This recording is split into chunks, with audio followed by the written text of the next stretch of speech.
அங்கேயும் 79 பேர் எஸ்சி, 21 பேர், 41 பேர் எஸ்டி போட்டால் ஃபில்அப் ஆகிடுது. எஸ்சி எஸ்டி இருக்கிறாங்க நம்ம ரெப்ரசன்டேட்டிவ்ஸ். ஆனால் எப்படிப்பட்டவங்க இருக்கிறாங்கன்னு சொன்னால் பிஜேபி சொல்ல வேண்டிய வார்த்தைகளை இவங்க சொல்கிறாங்க.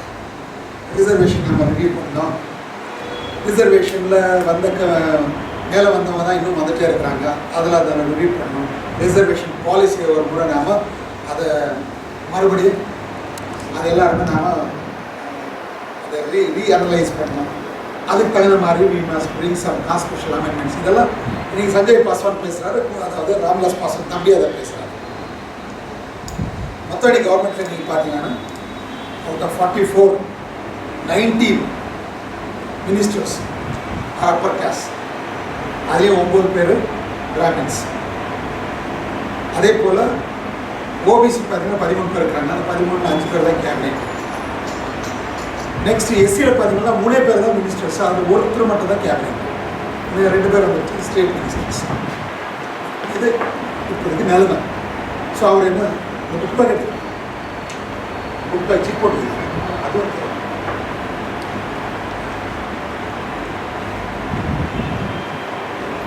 இப்போ அது நரேந்திர மோடி அதை சொல்கிறார் என்னன்னா மினிமம் கவர்மெண்ட் மேக்ஸிமம் கவர்னன்ஸ். எப்படி என் கவர்மெண்ட் இருக்குதோ கீழே பியூரோக்ரஸியும் எக்ஸிக்யூட்டிவ் அப்படி தான் இருக்கும். அதை அவர் முன்கூட்டியே சொல்லிட்டாரு. ஸோ மேக்ஸிமம் கவர்னன்ஸ் பண்ணும்போது மினிமம் கவர்மெண்ட் பண்ணும்போது அதோடைய எஃபெக்ட் யார் மேலே ஆகுது, எப்படி ஆகுது, இது விவாதிக்கவே இல்லை. அதை பற்றி ஒன்றும் டிஸ்கஷன்ஸ். அதே போல் பட்ஜெட் அவங்க ப்ரெசென்ட் பண்ணும்போது அவர் என்ன சொன்னாரோ அதே போல் அந்த பட்ஜெட் இருந்துச்சு. என்ன அது முக்கியமான எலெக்ஷன் முந்தி சொன்னாங்க they are going to create 100 crores of 1 crore of jobs every year சொன்னாங்க. ஆனால் நீங்கள் பட்ஜெட்டில் பார்த்தீங்கன்னா அதுக்கு வேண்டிய வேலை திட்டம் என்னன்னா அது ஒன்றும் கிளியராக இல்லாதுங்க. ஆனால் என்ன இருக்குது அங்கே பார்த்தீங்கன்னா மோர் அண்ட் மோர் ப்ரைவேடைசேஷன் பற்றி தான் இருக்குது. இப்போ இருக்கிற பப்ளிக் செக்டரில் 63,000 crores நாங்கள் டிஸ்இன்வெஸ்ட்மெண்ட் அப்படின்னு அவர் சொல்லிட்டார். அதாவது ஒரே வாரத்துக்கு ஒரு எக்கனாமிஸ்ட் சொல்கிறாரு அது 63,000 ரொம்ப கம்மி, you must make it at least 1 lakh crores. அதோட அர்த்தம் என்ன, பப்ளிக் செக்டர் க்ளோஸ் பண்ணணும், வித்துடணும், இதான் அது அர்த்தம். முதல்ல என்ன ஆச்சு, எல்லாம் லாஸ் ஆகிற யூனிட் தான் அவங்க டிஸ்இன்வெஸ்ட் பண்ணுறாங்க அப்படி இருந்துச்சு. ஆனால் அதுக்கப்புறம் பார்த்தீங்கன்னா ஓஎன்ஜிசி போல ரொம்ப லாபமாக நடக்கிற செக்டரை கூட நாம் டிஸ்இன்வெஸ்ட்மெண்ட் பண்ண அங்கேயோ பண்ணுவோம். அது ரெண்டாவது ரயில்வேஸில் இது ஃபஸ்ட் டைம் எஃப்டிஐ நாங்கள் கொண்டு வரோம், ஃபாரின் டைரக்ட் இன்வெஸ்ட்மெண்ட். ஸோ 49% நீங்கள் கொண்டு வரும்போது அதோட எஃபெக்ட் என்ன ஆகுது, ஃபாரின் டைரக்ட் இன்வெஸ்ட்மெண்ட் பண்ணும்போது நம்ம இன்வெஸ்ட் பண்ணுறவன் அவனுக்கு எந்த விதமான ஒரு சோஷியல் சர்வீஸ் நோக்கம் இருக்கிறது இல்லை, இட்ஸ் ப்ராஃபிட் ஓரியன்ட். ஸோ அவன் எடுக்கிற முதல் கேள்வி என்னன்னா, இங்கே 11 லட்சம் பேர் எம்ப்ளாயிஸ் இருக்காங்க, 11 லட்சம் பேர் எம்ப்ளாயிஸ் நம்ம சம்பளப்படுத்தோம்னா அதுதான் major expense. So major expense அது இருக்கும்போது நமக்கு ப்ராஃபிட் ஏன் கிடைக்குது? ஸோ அத்தனை பேரை வேலைக்கு வச்சுக்கிறத பதிலாக அதே வேலையை இன்னும் குறைச்சி வேலைக்கு வச்சுட்டு நம்ம செய்ய முடியுமா, இதான் அவனோட சிந்தனை. ஸோ அவர் அப்படி கணக்கு போட்டு என்ன சொல்கிறேன்னா மேக்ஸிமம் 3 to 4 lakhs எம்ப்ளாயிஸ் போதும். மற்ற மேனுவல் ஒர்க்கர்ஸ்க்கெல்லாம் பர்மனெண்ட் ஸ்டாஃபே தேவையில்லை, அவனை வச்சுக்கிறது தேவையில்லை. ரொம்ப அவசியம்னா கான்ட்ராக்ட் லேபர்ஸ் வச்சுக்கலாம், இல்லை நேரம் மெஷினைஸ் பண்ணலாம். இதான் அடுத்த திட்டம். அதே போல் எஜுகேஷன் விஷயத்துக்கு வந்தால் நீங்கள் இன்றைக்கி எல்லாமே பார்த்துருப்பீங்க, எல்லாமே இன்றைக்கி பெரிய அளவில் இன்னும் எஜுகேஷன் அதுவும் ஹையர் எஜுகேஷன் அஜித் பிரேம்ஜி ஆரம்பித்தார். அதுக்கப்புறம் டாடா பிர்லாஸ் அவங்க 2 பேர் ஆரம்பித்தாங்க, பாரதிய ஏர்டெல் ஆரம்பிச்சு, இன்ஃபோசிஸில் நாராயணமூர்த்தி ஆரம்பித்தார். அதுக்கப்புறம் எப்போ வரிசையாக ஈவன் அம்பானி கூட அதில் வந்துட்டார். ஸோ இந்த யூனிவர்சிட்டிஸ் எல்லாம் மொத்தம் நாம் எஜுகேஷன் ஃபீல்டில் இந்தியாவை நாங்கள் வளர்ச்சி பாதையில் கொண்டு வரணும் சொல்லியிருக்கோம். கேட்குறது நல்லா தான் இருக்குது. எப்படிப்பட்ட யூனிவர்சிட்டினா மோஸ்ட்லி டெக்னிக்கல் அண்ட் இன்ஜினியரிங் தான். ஒரு பிஸ்னஸ்மேனுக்கு எப்படிப்பட்ட எஜுகேஷன் கொடுக்கணும்னா அவன் டிபார்ட்மெண்ட்டில் அவன் கம்பெனியில் வேலைக்காரர் எப்படி தேவை இருந்தால் அதை வச்சு தான் பண்ணுவாங்க. அவனுக்கு வேறு எந்த நோக்கமாக இருக்கிறது இல்லை. இதுக்கு முழு உத்தரவு கிடைச்சிட்டு இதுக்கு முழு ஆதரவு கிடைச்சிருக்கு. மொத்தம் இது education is getting privatised, employment is getting privatised. அதுக்கப்புறம் சோஷியல் ஆஸ்பெக்ட்ஸு அப்படின்னு பார்த்தீங்கன்னா அதை பற்றி யாருமே இன்னைக்கு அதே போல் அருண் ஜேட்லி இன்னொரு ரொம்ப முக்கியமான விஷயம் சொல்லியிருக்காரு. என்னென்னா நாங்கள் 100 வர்ச்சுவல் ஸ்கூல்ஸை we are going to start as an experiment. Virtual school என்னன்னா it is not real school. Students இருப்பாங்க, கிளாஸ் ரூம் இருக்கும், ஆனால் வாதியார் இருக்க மாட்டாங்க. எப்படி நடக்கும்னு சொன்னால் 10 ஸ்கூலுக்கு ஒரு சென்டர் இருக்கும். அந்த சென்டரில் 10 பேர் வாதியார் இருக்காங்க, 10 சப்ஜெக்ட் எடுக்கிறவங்க. இந்த 10 ஸ்கூலுக்கும் அவங்க கிளாஸ் எடுக்கிறாங்க த்ரூ வீடியோ கான்ஃபரன்ஸ்.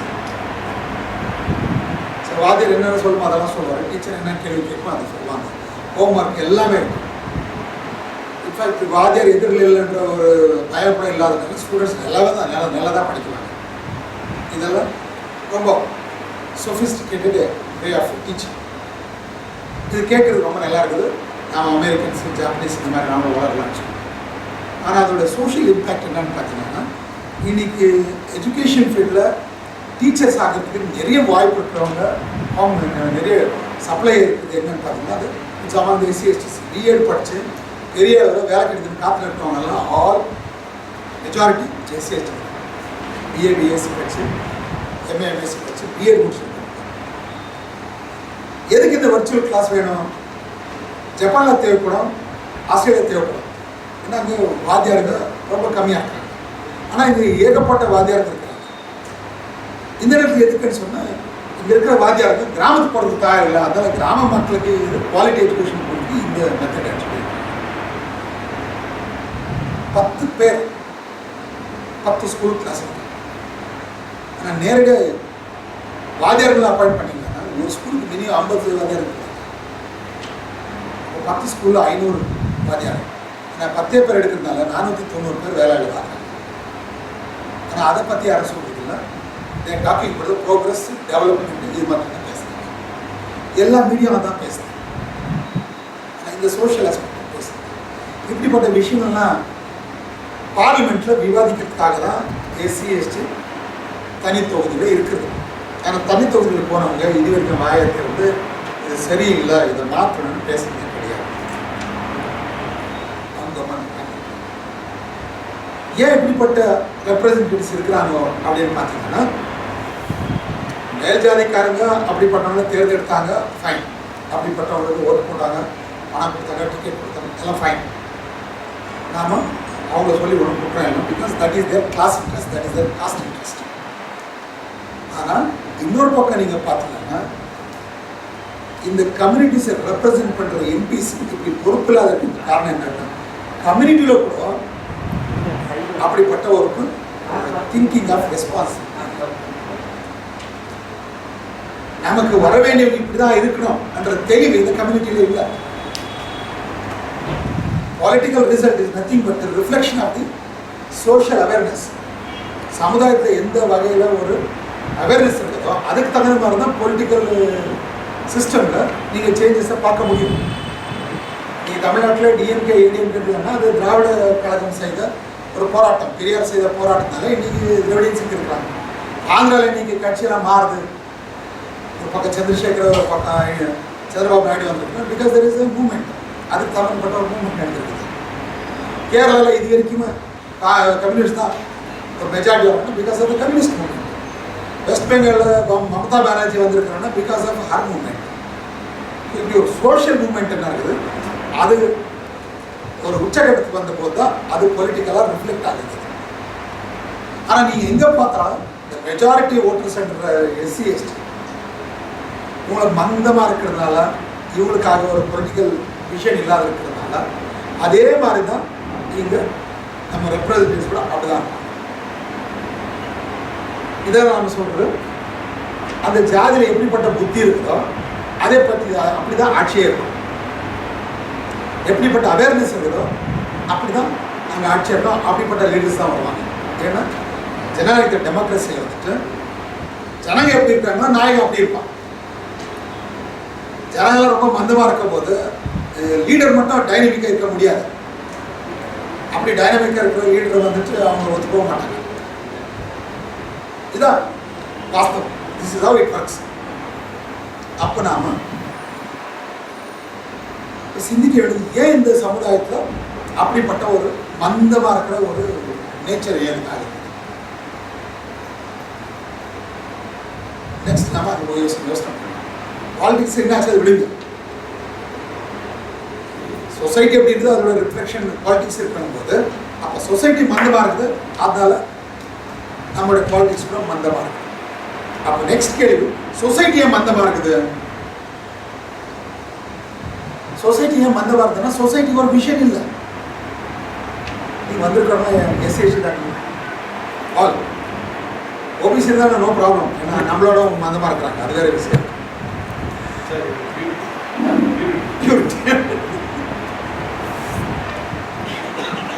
அப்போ சொசைட்டியில் ஏன் அந்த மாதிரி ஒரு விஷன் இல்லைன்னா, விஷன் உருவாக்குறவங்க இல்லாத கட்டி காப்பாற்றுறவங்க அவங்க யார் சமுதாயத்தில், இதை நம்ம பார்க்கலாம். நெக்ஸ்ட் ஸ்டெப், நம்ம இந்த ஜாதிக்கு ஒரு புத்தி இருக்குதுன்னா அந்த புத்தி அது எங்கே இருக்குது, அதை யார் உருவாக்குறாங்க, யார் மாற்றுறாங்க, இல்லை யார் தடுக்கிறாங்க, அந்த கெப்பாசிட்டி யாருக்கு?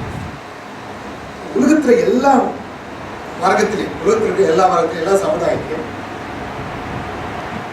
ஒரு சமுதாயத்துக்கு அதுக்கு ஒரு விஷயம் கொடுக்குறவங்க, ஒரு கைடன்ஸ் கொடுக்குறவங்க என்னைக்கு தான் இது கவர்மெண்ட் இல்லை. ஆக்சுவலாக கவர்மெண்ட்டு ஏற்கனவே சொன்ன மாதிரி சொல்லி ரிஃப்ளெக்ஷன். அப்போ கவர்மெண்ட்டுக்கு இது மக்களுக்கு அப்படி ஒரு விஷயம் கொடுக்குறவங்க, அந்த மக்களை சரியான பாதையில் கொண்டு போகிறவங்க யாருன்னு பார்த்தா இட்ஸ் ஒரு இன்டெலெக்சுவல் கிளாஸ், புத்திஜீவி வர்க்கம். அதுதான் என்றைக்குமே அவங்க என்றைக்குமே மினிமம் இருப்பாங்க, அவங்க அதிகமாக இருக்க மாட்டாங்க. எப்படி இருப்பாங்கன்னா, மொத்த பாடியில் மூளைக்கு எவ்வளோ ஒரு இடம் இருக்குதோ, மூளை எந்த அளவுக்கு அது இருக்குதோ அதே அளவுக்கு தான் சொசைட்டிலையும் இருப்பாங்க. மற்றவங்க பாடியில் பார்த்தீங்கன்னா மூளையோட பரிமாணம் எவ்வளோன்னு பார்த்தீங்கன்னா இட்ஸ் 5 to 10% தான். 10% உள்ள வந்து 5% தான் கரெக்டாக சொல்லுங்க. மொத்த பாடியை நீங்கள் எடை போட்டிங்கன்னா இதோட மூளையோட அது இடம் வந்து ஒன்லி 5% தான், அதோட அதிகம் இருக்குது. சொசைட்டியில் கூட என்றைக்கும் அப்படி தான் இருக்கும். எந்த சொசைட்டியில் பார்த்தாலும் அந்த சொசைட்டி முழுக்க எல்லாரும் ஃபிலாசபர்ஸ் இருக்க மாட்டாங்க, அது முழுக்கமாக திங்கர்ஸே இருக்க மாட்டாங்க. There is always a limit. அந்த 5% இல்லாவிட்டால் தான் ப்ராப்ளம். ஆனால் அதிகம்னு சொன்னால் 5%. ஸோ இந்த 5% திங்கர்ஸ், இந்த intellectual class, if they are selfless, அவங்க எந்த விதமான சுயநிலைமை இல்லாமல் சமூகத்தை பற்றி மட்டும்தான் சிந்திச்சா அப்போ அந்த சமூகம் முன்னேறும். ஆனால் அதே நேரத்தில் அந்த 5% நிறைய பேர் சுயநலவாதிகளாக இருந்தால் அந்த சமூகம் ஆயிடும். டாக்டர் அம்பேத்கருடைய 40 வருஷம் போராட்டத்தில் அவருக்கு மிகப்பெரிய சாதனை என்னன்னா, இந்த 5% உருவாக்கணும்னா அவர் பெரிய சாதனை. He was not proud of his lieutenants in the party, but he was always proud of the intellectual class. அந்த intellectual class நம்பி தான் நவம்பர் 25, 1949 நேருவுக்கு ஒரு ஒரு வார்னிங்கை கொடுக்குறாரு. என்ன வார்னிங் கொடுக்குறாரு? On 26 January 1950 we are entering into a life of contradictions. என்ன contradiction? In politics we have equality, but in social and economic front we have inequality. In politics we have one man, one vote, one vote, one value. ஒரு மனுஷன் ஒரு ஓட்டு ஒரே மதிப்பு. அதனால எல்லா மனிதர்களுக்கும் மதிப்பு ஒன்று தான், சமமாக. ஸோ பொலிட்டிக்கல் டெமோக்ரஸி இருக்கு. ஆனால் சொசைட்டியில் நீங்கள் பார்த்தீங்கன்னா ஏற்றத்தாழ்வு, மேல் ஜாதி, கீழ் ஜாதி இருக்குது. அதுக்கு தகுந்த மாதிரி தான் எக்கனாமிக் இனிக்வாலிட்டி இருக்கு. எவன் மேல் ஜாதியோ அவன் பணக்காரன் அவனுக்கு வாய்ப்பு இருக்குது. எவன் கீழ் ஜாதியோ அவனுக்கு வாய்ப்பு ரொம்ப கம்மி. எவன் ஜாதிக்கு வெளியே இருக்கானோ அவனுக்கு எந்த வாய்ப்பும் இல்லை. ஸோ இண்டிபெண்டன்ட் இந்தியா நீங்கள் சொல்லும் போது, இண்டிபெண்டன்ட் இந்தியாவில் இப்போ சமத்துவம் இருக்குது நீங்கள் சொல்லும் போது, some are more equal, some are less equal, some are not at all equal. So இந்த சுச்சுவேஷன் இருக்குது. இந்த சுச்சுவேஷனை ஆனோட சீக்கிரம் நீங்கள் மாற்றணும். இது வரைக்கும் இதை நீங்கள் தாங்கிட்டு முடியும், இது வரைக்கும் நீங்கள் சகிச்சுட்டு முடியும். You have to change it at the அர்லியஸ்ட். Change பண்ணலன்னா என்ன ஆகும்? யாரெல்லாம் இன்னைக்கு இதை அனுபவிச்சுருக்கிறாங்க அவங்க சும்மா இருக்க மாட்டாங்க. find it, they will rebel against it, and they are going to demolish this political structure which this house has built its own laboriously. ரொம்ப கஷ்டப்பட்டு உருவாக்கிட்ட இந்த பொலிட்டிக்கல் ஸ்ட்ரக்சர் வந்து டெமாலிஷ் பண்ணணும்னு சொன்னார். அப்படி அவர் வார்னிங் கொடுக்கணும்னா யாரை நம்பி வார்னிங் கொடுத்துருக்காருன்னு சொன்னால் இங்கே இருக்கிற இந்த அப்ரெஸ்ட் கம்யூனிட்டி இருக்கிற இன்டெலெக்சுவல்ஸை கவனத்தை வச்சு தான் அந்த வார்னிங் கொடுத்துருக்காரு. மொத்த எல்லாம் முட்டாளர்களாக இருந்திருந்தா அறியாமையாக இருந்திருந்தா அவர் சொல்லியிருக்க மாட்டார். ஆனால் அவருக்கு ஒரு நம்பிக்கை இருந்துச்சு.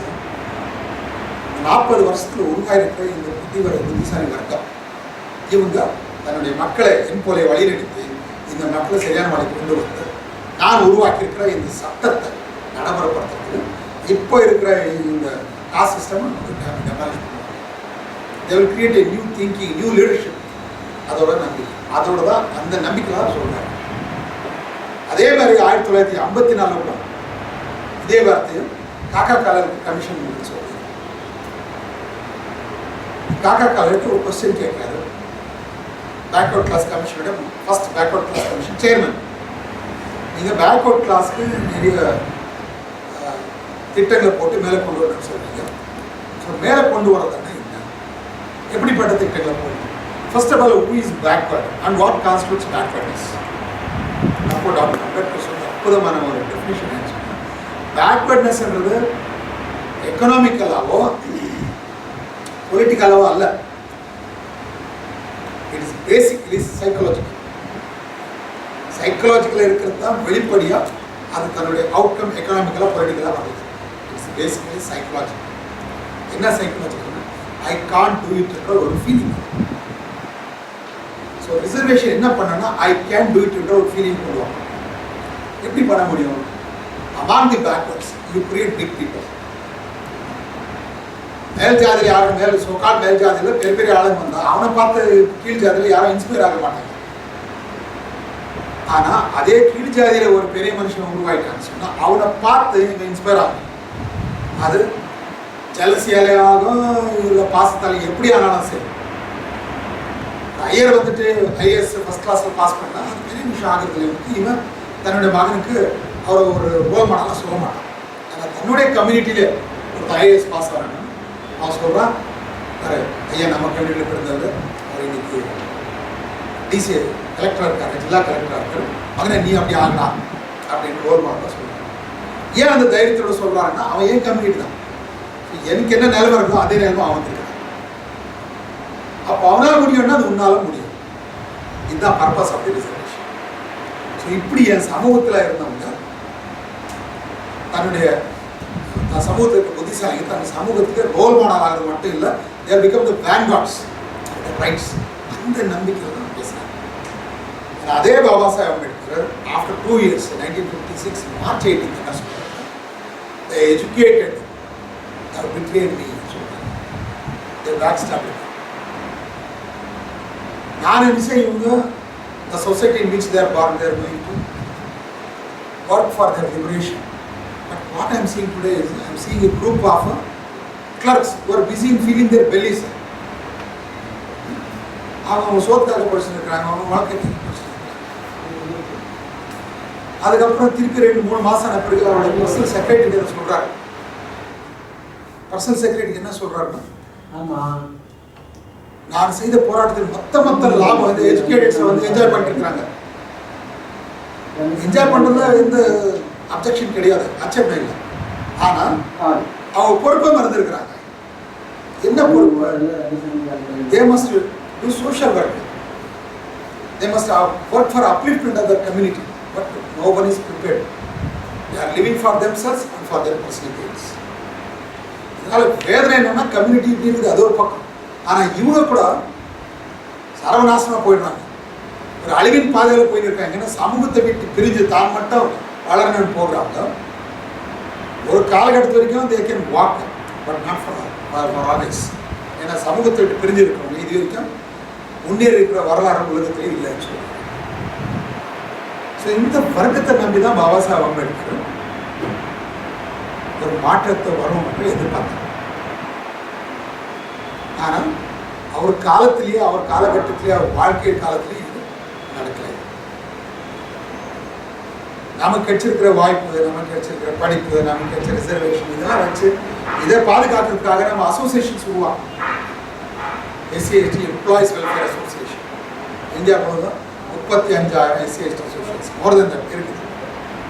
இவ்வளோலாம் இருந்தோம், எஸ்சி எஸ்டி அசோசியேஷன்ஸ் இதெல்லாம் இருந்தோம். ரிசர்வேஷன் முழுமையாக இம்ப்ளிமெண்ட் ஆகிட்டான்னா இல்லை. மோர் தென் 3.5 crores ஜாப்ஸ் பேக்லாக். இது மட்டும் இல்லை, இன்னைக்கு வரைக்கும் இது வரைக்கும் எஸ்சி எஸ்டி ரிசர்வேஷன் ஆக்ட்ன்றதே கிடையாது. இதுக்கெல்லாம் ஜிஓசி இஓஸ் மேலே தான் எல்லாமே கிடைக்குது. கான்ஸ்டியூஷனில் ஒரு ஃபண்டமெண்டல் ரைட்டாக இருக்கிற ஒரு மேட்டர், ஃபண்டமெண்டலாக இருக்க ஒரு ரைட், அதுக்கு இதுக்கு இது வரைக்கும் சட்ட ரீதியாக பாதுகாப்பு இல்லை. இது வரைக்கும் அந்த பார்லிமெண்ட்ல எக்ஸப்ட் 1 or 2% இருக்க மாட்டேன். யாரும் அதை இது வரைக்கும் விவாதிக்கல. யார் அதை ரைஸ் பண்ணியிருக்கிறாங்களோ அவங்க கடைசி மட்டும் அதை ஃபைட் பண்ணியிருக்கிறாங்க. ஆனால் அது ஓட்டிங் நேரத்தில் வந்த போது அது ஓட்டே விழுதுல. அட்லீஸ்ட் 120 பேர் ஓட்டு போட்டிருக்காங்கன்னா அதுவும் இல்லை, போட்டது கிடையாது. இதோட பரிணாமம் தான் நம்ம என்ன பார்க்குறோம் இன்னைக்குன்னு சொன்னால், லப்லஸ் ப்ரைவேடைசேஷன் பார்க்குறோம். ரிசர்வேஷன் ப்ரொமோஷன்ஸ் ஃபெயில் ஆகிட்டு பார்க்குறோம். பேக்லாக் அதிகமாக பார்த்துக்கிறோம். இதெல்லாம் எங்கே எஃபெக்ட் ஆகுதுன்னு சொன்னால், mainly against the SC ST communities. இப்போ இது எப்படி நம்ம சால்வ் பண்ணுன்றது, எஸ்சி எஸ்டி எம்ப்ளாயிஸ்க்கு இது வரைக்குமே ஒரு ஆல்டர்னேட்டிவ் கிடைக்கும். அசோசியேஷன் இருக்குது, அசோசியேஷன் வச்சுட்டு நாம் நிறைய மெமராண்டம் கொடுத்துருக்கோம், கேஸ் கொடுத்துருக்கோம், மினிஸ்டர்ஸ் போய் சந்திருக்கோம், எஸ்சி எஸ்டி கமிஷனுக்கு எடுக்கணும். வித் ஆல் தட் எம்ப்ளாயிஸோட rights is not fully implemented. இது படித்தவங்க சமூகத்தில் நீங்கள் பார்த்தீங்கன்னா இன்றைக்குமே ஊரு சரி தனியாக தான் இருக்கு. நாளைக்கு பாகிஸ்தான் இந்தியாவும் ஒன்றாயிடலாம். ஆனால் ஊரு சரி ஒன்றாகுதுன்றது கேரண்டி இல்லை, நோ கேரண்டி. இந்த மேற்கு மாநிலத்தில் சேலம், நாமக்கல், இப்போ இந்த இடத்துல ஒரு 7 கிராமத்தில் பார்த்துருக்கோம். ஊருக்கு சரிக்கு நடுவில் செவ் கட்டி கிராமத்தில் இருக்கவங்க கூட டிஎம்கே லீடராக இருக்கிறான், சேரில் இருக்கவங்க கூட டிஎம்கே லீடராக இருக்கிறான். 2 பேரும் சேர்ந்து கட்சி மீட்டிங்கில் சேர்றாங்க, பேசுகிறாங்க. ஆனால் கிராமத்தில் பார்த்தீங்கன்னா இந்த செவரை எடுக்கலாம்னா அதெல்லாம் கட்சி வேறு, பாலிட்டிக்ஸ் வேறு, ஆனால் ஊர்க்கதை வேறு. கட்சியில் நானியும் ஒன்று, ஆனால் சமூகத்தில் வந்தீங்கன்னா 3000 தான் மண். அப்படிதான் இருக்குது. இது வரைக்கும் அந்த நிறைய அப்பீல் பண்ணியிருக்கிறாங்க. அந்த சில இடத்துல அந்த செவருக்கு ஒரு ஓட்டை வச்சிருக்காங்க, அவ்வளோ நடந்து போகுது. செவரு இடத்துல இன்னும் அப்படிதான் இருக்கு. செவரு பத்திரிகைலாம் வந்துருக்குது, ஆனால் அதை பற்றி இது வரைக்கும் ஒன்றுமே நடவடிக்கை எடுக்கல. ஒரு 3 வருஷத்துக்கு வந்து சட்டமன்றத்திலே வைக்கிறாங்க. தமிழ்நாடு முழுவதும் 6000 கிராமத்தில் இன்றைக்கும் ரெட்டை டம்ளர் சிஸ்டம் இருக்குதுன்னு சொல்லிட்டு. அப்புறம் நீங்கள் பார்த்துருப்பீங்க, நேஷனல் கிரைம் இன்வெஸ்டிகேஷன் பியூரோ ரிப்போர்ட்டில் தமிழ்நாடு இன்னைக்கு கிரைம்ஸ் அகேன்ஸ்ட் எஸ்சி எஸ்டியில் 4வது இடத்துல இருக்குது. அதாவது சவுத் இந்தியாவில் லீடிங் தமிழ்நாடு தான், அடுத்தது கர்நாடகா. 4th பிளேஸில் இன்னைக்கு தமிழ்நாடு 7th பிளேஸில் இருந்துச்சு 4 years பிஃபோர். ப்ரோக்ரஸ் என்னன்னா, ஒரு வளர்ச்சி என்னன்னா 4th பிளேஸ் வந்து ப்ரொமோஷன். இதெல்லாம் நான் பார்க்கும்போது something somewhere wrong. What is wrong அண்ணா, சொசைட்டியில் அந்த ஒரு ஃபயர், அந்த மூமெண்ட், அந்த எழுச்சி அது. ஆனால் நம்ம ஒவ்வொரு கிராமத்திலும் அம்பேத்கர் சங்கத்தை பார்க்குறோம், பாபா சாஹேப் ஸ்டாச்சு பார்க்குறோம், அம்பேத்கர் பேரை சொல்கிற தலைவனுங்க நிறைய பேர் போஸ்டருங்க ஒட்டின்னு இருக்கிறாங்க. இந்தியா முழுவதும் அதிக ஸ்டாச்சு சார்ந்தது பார்த்தீங்கன்னா அந்த டாக்டர் அம்பேத்கர். 2 முறை சிஎன்ஐக்கு ஒரு முறை, அவுட்லுக் 2 முறை அவங்க இது நடத்தினாங்க, டிபேட் நடத்தி who is the greatest Indian after காந்தின்னு பார்க்கும்போது அதிக ஓட்டு வந்தது டாக்டர் அம்பேத்கர் தான். 10 கோடி ஓட்டுகள் doctor Ambedkar. The next immediate person யாருன்னு பார்த்தீங்கன்னா, அவருக்கு நியரஸ்ட் காம்படிஷனாக once again the second Ambedkar Kanshi Ram தான். 6 கோடி ஓட்டு, 5 கோடி ஓட்டு. மற்றவங்களாம் தே ஆர் வே பிஹைண்ட், எல்லாம் 1 கோடி கீழே தான். ஸோ அந்த அளவுக்கு டாக்டர் அம்பேத்கர் நட்பு, பாசம், அன்பு, பக்தி எல்லாமே இருக்குது. அவ்வளோதான் இருந்தோம். Why is dream, is vision has not been fulfilled. why the constitution written by him is still not implemented. அப்போ நமக்கு என்ன தெரியுதுன்னா பராப்ஸ் டாக்டர் அம்பேத்கருடைய பாதை என்னன்றதை இன்னும் மக்களுக்கு தெரியாமல் இருக்கலாம். அம்பேத்கரிசம்ன்றது என்னன்னு தெரியாமல் இருக்கலாம். அதை கொண்டு போகாத இருக்கிறோம் யாருன்றது ரெண்டாவது விஷயம். ஹூ இஸ் ராங்ன்றது தேவையில்லை. வாட் இஸ் ராங் நம்ம என்ன புரிஞ்சுன்னு இருக்கோம். What is Ambedkarism? அதான் நம்ம இன்னைக்கு சிந்திக்க வேண்டியது. ஸோ அம்பேத்கரிசம் நம்ம எப்படி புரிஞ்சுன்னு இருக்கிறோமோ அது மேலே தான் எல்லாமே நடக்கிறது. இப்போ நீங்கள் எல்லாம் கட்சியில் பாருங்கள், அவங்க பேனர்ஸ் பாருங்கள். ஜெயலலிதா அவங்க பேனரில் வந்துட்டு அண்ணாதுரை இருப்பார், எம்ஜிஆர் இருப்பார், நிச்சயமாக கருணாநிதி இருப்பார்.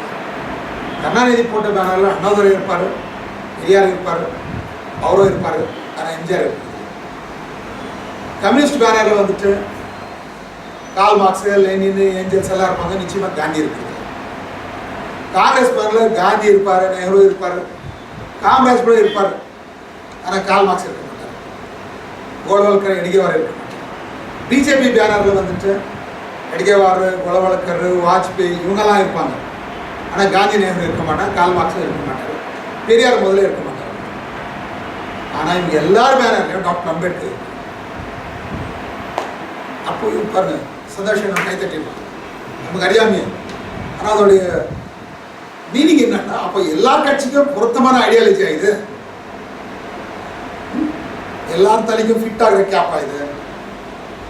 இப்போ அம்பேத்கரிசம் எல்லா கட்சிக்கும் பொருத்தமாக இருந்ததுன்னா நிச்சயமா அப்போ அது எங்கேயுமே செட் ஆகுது இருக்கிற ஐடியாலஜின்னு தான் அர்த்தம். அது இப்போ நான் ஒரு சட்டை போட்டிருக்கேன், இந்த சட்டை நாம் எல்லாரும் போட முடியும்னு சொன்னேன்.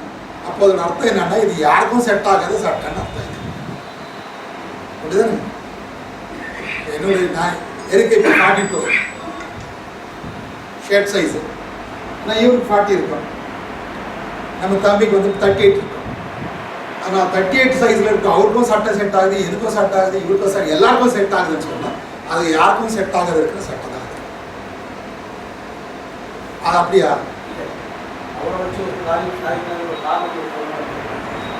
அப்போ அவர் வச்சு காண சாதிக்கலாம்னு சொல்லிட்டு பிஜேபியும் யோசிக்கலாம், காங்கிரஸும் யோசிக்கலாம், கம்யூனிஸ்டும் எல்லாரும் யோசிக்கிறாங்க. பாப்புலேஷன் ஆஃப் எஸ்சிஎஸ்டி ஜாஸ்தி இருக்கனால அவங்க போடுறாங்க. அப்போ அவங்க எல்லாருக்கும் என்ன நோக்கம்? ஓட்டு வாங்குறது தான் அம்பேத்கர் வச்சுருக்காங்க. அப்போ அம்பேத்கர் இசப்படுறது கிடையாது. அப்போ ஒரு மீன் பிடிக்கிறதுக்கு ஒரு பூச்சை போட்ட மாதிரி அவ்வளோதான் இல்லைங்களா? இப்போ அந்த மாதிரி இப்போ பெரியாரை வச்சா தமிழர்கள் ஓட்டு கிடைக்குதுன்னு பெரியார் வைக்கலாம் இல்லையா? ஏன் வைக்கிறது பிஜேபி பெரியார் போடுறாங்க?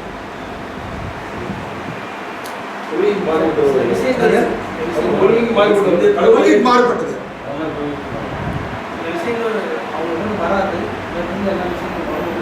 இல்லை, அவரோட எஸ்சிஎஸ்டி சப்போர்ட் பண்ணுற இது வந்து ஜாஸ்தி இதனால பெரியாரை போட முடியாதுன்னா அது பிஜேபிக்கும் எதிரானது, காங்கிரஸுக்கும் எதிரானது தான்.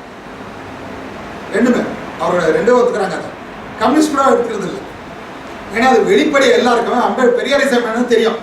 என்ன விஷயம் இல்லாட்டி கூட இவர் கடவுளை எதிர்த்தாருன்னு எல்லாம் தெரியும். ராமனுக்கு செருப்பால போட்டிருக்காரு தெரியும் இல்லைங்களா? பகுத்தறிவாளர்கள் அது தெரியும், இவ்வளோ தெரியும். அண்ட் இது full and full for the நான் பிராமின்ஸ். மற்ற எல்லா கட்சிகளும் இட் இஸ் ஃபார் பிராமினிசம் ஆச்சப்போ. இவர் நான் பிராமின் லீடர்னு சொன்னபோது மற்ற எல்லா கட்சிகளும் பிராமின் லீடர்ஷிப் ஒத்துக்கு தான் ஆச்சு. ஆனால் பாபா சாஹேப் அம்பேத்கர் விஷயத்துக்கு வந்த போது அந்த மாதிரி கொள்கை வேறுபாடுன்னு யாருக்கும் தோன்றது இல்லை. இதை வச்சா நம்ம எஸ்சிஎஸ்டி ஓட்டு வருதுன்னு தெரியும். ஆனால் அம்பேத்கரிசம்ன்ற ஒரு இசம் இருந்தா அந்த எஸ்சிஎஸ்டி கூட அதை எதிர்க்கணும். நீ எப்படி வைக்கிறேன்னு கேட்கணும் இல்லைங்களா? இந்து மதம் வேண்டாம்னு சொல்லி புத்திசம் போனவரை இந்துத்துவ கட்சி எப்படி எடுக்க முடியும்? வாழ்க்கை முழுவதும் காங்கிரஸ் எதிர்த்து போராட்டம் பண்ணி ஒரு புத்தகம் எழுதுறாரு, what Congress and Gandhi have done to the untouchables. வேறு யாரும் எழுதுறது அந்த மாதிரி அவ்வளோ டீட்டெயிலாக. ஆனால் காங்கிரஸ் கூட பாபா சாஹேப் அம்பேத்கர் எடுத்துக்கிறது. ஜெகஜீவராம் அவர் கூட அங்கேயே பாவம் வாழ்க்கை முழுவதும் அங்கே தான் அடிமையாக இருந்தார். ஆனால் அவரை விட்டுருக்குறாங்க, டாக்டர் அம்பேத்கர் எடுத்துக்கிறாங்க. கம்யூனிஸ்டும் கூட பாபா சாஹேப் அம்பேத்கர் எதிர்த்த மாதிரி யாருமே எதிர்க்கல. கால் மார்க்ஸ் ஆர் புத்தா என்ற அந்த ஆர்டிக்கல்ல மொத்தம் சொல்றாரு, புத்தா புத்திசம் என்ன இருக்குது? It is more than Marxism. இந்திய மார்க்சிஸ்ட் என்ன இருக்கிறாங்க, இவங்க they are not communist, they are all communalist. அவர் வாழ்க்கை காலத்தில் அவங்களோட என்னைக்குமே சேர்ந்து போகிறதுக்கு அவருக்கு முடியவே இல்லை. பாம்பே மில்ஸில் ஒர்க்கர்ஸ் இஷ்யூ எடுத்த போது இவங்க கூட யாரும் வரல. அவங்க அங்கேயே அவன் ஜாதி தான் நிற்கிறான். மில்லு வந்துட்டு அந்த நூல் சுற்றும் போது, நூல் விடும்போது அந்த நூலை வந்துட்டு அதை கட்டாகும் போது அதை ஒட்டிக்கிறதுக்காக வாயில பிடிச்சுனாங்க நூலை. அந்த செக்ஷனில் வந்துட்டு எஸ்சிங்கில் போடக்கூடாதுன்னு சொல்லிட்டு அங்கே இருக்கிற மேல் ஜாதிக்காரங்க மேனேஜ்மெண்ட்டுக்கு கேட்குறாங்க. கம்யூனிஸ்ட் அதை சப்போர்ட் பண்ணுறாங்க. அப்போ தொழிலாளிகளை ஜாதி இருக்குதுன்னு ஒருத்தனா ஜாதியை காப்பாற்றுறாங்க. அப்போ எப்படி அவனை வந்துட்டு டாக்டர் அம்பேத்கர் எடுத்துக்கிறார்? அதான் தான் இண்டிபெண்டன்ட் லேபர் பார்ட்டியை க்ளோஸ் பண்ணி all India schedule cost federation. இந்த கம்யூனிஸ்ட் எத்தனை பேரும் ஜாதி தேடி பிடிச்சவங்க தான் சொல்லிட்டு. ஆனால் அந்த கம்யூனிஸ்ட் இன்னைக்கு டாக்டர் அம்பேத்கர் பற்றி பேசுகிறான், சப்போர்ட். ஆனால் இது எதுவுமே நமக்கு ஒரு தடையாக நிற்கல. டாக்டர் அம்பேத்கர் யூஸ் பண்ணுறதுக்கு எதுவுமே தடையாக வரல. அப்போ இது என்ன தெரியுது நமக்குன்னா, டாக்டர் அம்பேத்கரிசம் பற்றி நான் என்ன சொல்கிறேன், SC/ST சொல்கிறேன்னா அந்த SC/ST கூட அம்பேத்கரிசம் பற்றி கரெக்டாக சரியாக புரிதல் இல்லைன்னு நாம இன்னைக்கு யோசிக்க வேண்டியது, doctor Ambedkar fees for equality அப்படின்னும் போது அவர் சமத்துவத்துக்காக போராட்டம் செய்தார், ஜாதி ஒழிப்புக்காக போராட்டம் செய்தார். அது சமத்துவன்றது என்ன? முதலாவது ஜாதி ஒழிப்புன்றது என்ன? முதலாவது ஜாதின்றது என்ன? இதெல்லாம் நம்ம தெரிஞ்சுக்கணும். இது நமக்கு ஒரு கிளியராக ஒரு ஐடியா கிடைச்சிருந்தாங்க. அதுக்கப்புறம் இந்த மூமெண்ட் எப்படி கொண்டு போகுது, யாரோட தலைமை கொண்டு போகுது நம்ம யோசிக்கணும். இப்போ நம்ம என்ன அம்பேத்கரிசம் என்ன, இது நம்ம இன்னைக்கு புரிஞ்சுக்கணும்.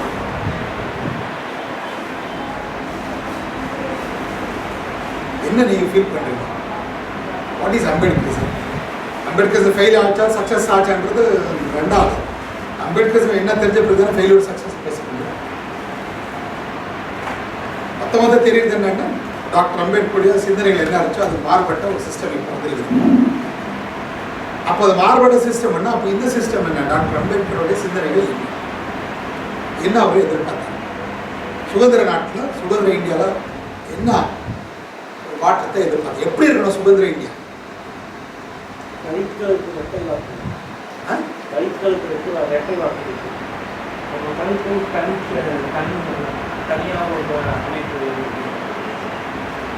வெட்ட வாக்குரிமை 1935 க்ளோஸ் ஆயிடுச்சு.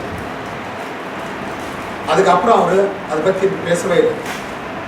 சுதந்திர இந்தியாவில் ஒரு முறை கூட எனக்கு ரெட்ட வாக்குரிமை வேணும்னு கேட்கல. ஒரு முறை கூட அதை கேட்கல. காரணம் என்னன்னா, வெள்ளக்கார ஆட்சியில் இருக்கும்போது உங்களுக்கு ரெட்ட வாக்குரிமை கிடைக்கல. இப்போ பார்ப்பனியத்தை ஆதரிக்கிறவங்க ஆட்சிக்கு வந்து கூட அதை எப்படி கொடுப்பாங்க உங்களுக்கு? கேட்கவே தான் கேட்டிருந்தாலும் அது ஒரு ஆக்ஷன், அவ்வளோதான். ஆக்ஷன் வந்து ஒரு சிந்தனையை நோக்கி தான் ஆக்ஷன் இருக்கும். புரிஞ்சுங்களா? அவர் ரெட்ட வாக்குரிமை கேட்டோன்னா அது அவரோட கொள்கை இல்லை. அந்த கொள்கையை நிறைவேற்றுறதுக்கு ஒரு திட்டம், அவ்வளோதான். அது ஃபெயில் ஆன உடனே ஐயா போயிட்டு சும்மா இருக்கல, அவர் அடுத்தது யோசிக்கிறார், இந்த அடுத்த ஸ்டெப், அடுத்தது ஆக்ஷன் யோசிக்கிறார். ஸோ இந்த ஆக்ஷன்ஸ் எல்லாமே வந்துட்டு ஒரு கொள்கையை நோக்கி தான் போகும். அப்போ அந்த கொள்கை என்ன? What is Ambedkar ideology? Marxism சொன்னோன்னா மார்க்சிசம் சொல்றாங்க தொழிலாளிகள் சர்வாதிகாரம், தப்பு, டிக்டேட்டர்ஷிப் ஆஃப் தி ப்ரோலெட்டேரியட். அதில் என்ன இருக்கும்? அதில் மொத்த அது லேண்டாக இருக்கட்டும், மஷின் இருக்கட்டும், மணி இருக்கட்டும், எல்லாமே வந்து அது பொதுவாக எம்ப்ளாயிஸோட, ஒர்க்கர்ஸோட அவங்க ஓனர்ஷிப்பில் தான் இருக்கும். காந்திசம்னு தெரியும், கிராம ஸ்வராஜ். பிஜேபின்னு தெரியும், இந்துத்வா. அதெல்லாம் கிளியராக இருக்குது. அதே போல் திராவிட கட்சிகள் இப்போ என்ன மாறி இருக்கலாம், ஆனால் அப்போ திராவிட கட்சியோட கொள்கை என்ன? திராவிட நாடை உருவாக்கணும், திராவிடர் ஆட்சி கொள்கை தான்.